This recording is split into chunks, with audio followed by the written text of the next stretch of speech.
আমি ভীষণ একলা থাকা মানুষ। আমি ভীষণ আমার ভেতর থাকি।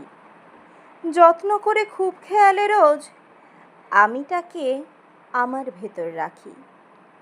আমি ভীষণ অভিমানের মেঘ।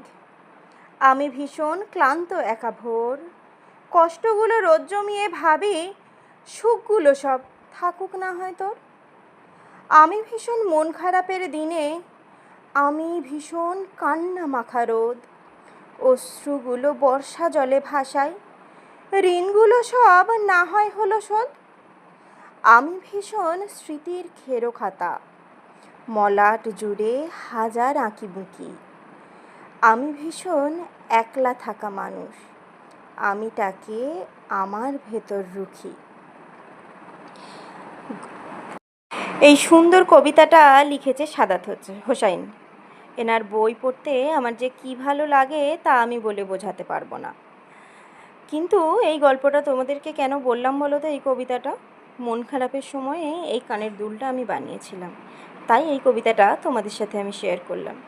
এটার ফাইনাল লুক প্রায় হয়েই এসছে। তোমরা আমাকে জানিও তোমাদের কেমন লাগলো। নিজের কানে নিজে পড়ে আমি পোস্ট করলাম। ব্যাকগ্রাউন্ডটাকে অবশ্যই ইগনোর করে দিও।